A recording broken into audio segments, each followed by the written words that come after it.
Good morning, everyone. Video 9 is going to be a recap of where we have got so far, simply because I tried to add Satan onto the end of it and the video just got too long. But I think a recap is important to see where we are heading to as we turn to scripture from here on only. So in video 1, we saw that God looked at everything that he had made and he pronounced it very good. There was nothing in God's creation that was bad. There was no fallen angel, because otherwise he would have pronounced his creation not very good.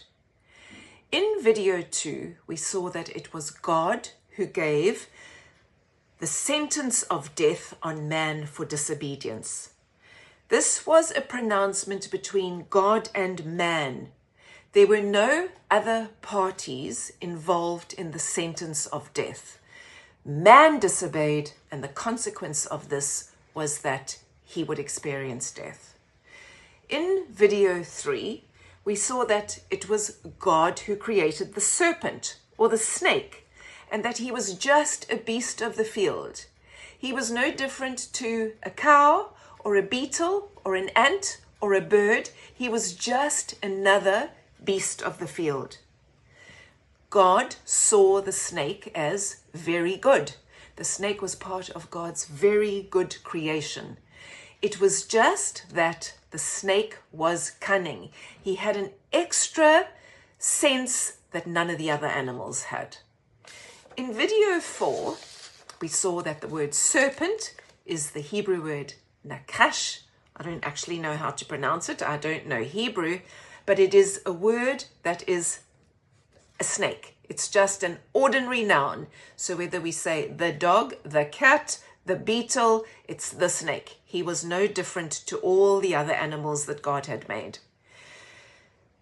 The difference is that after he was cursed, he came to look like all the other snakes that we know today. So the creatures that are with us today are as a result of the curse on the serpent or the snake.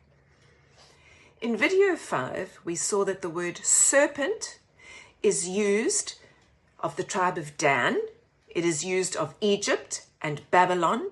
And very importantly, it is used of the scribes and Pharisees of Jesus's day. And therefore we learned that serpent in the Bible becomes a metaphor which describes deceit and or false religion. Anything that is against the teaching of God becomes known as a snake or the snake. It becomes a noun. Right. In video 6, we saw that, and I took you to Revelation simply because Revelation is used to determine the place where Satan falls out of heaven. Now, it is the 66th book of the Bible. It is the last book of the Bible. Therefore, one must understand the 67 other books of the Bible before we just trot off to Revelation. And secondly, it is a book of sign and symbol. Therefore, we must conclude that the word serpent in the book of Revelation is a symbol. It is not a real snake. And that's quite important. If you go through that video, you will see what I mean. In video 7, we ask the question, so where does evil come from? And the Bible makes it very clear that evil comes from within our own hearts. It is not external to us. It is what we produce out of our hearts. And we looked at Jeremiah 19 in that regard and Mark chapter 7, although there are many other chapters in the Bible that deal with that.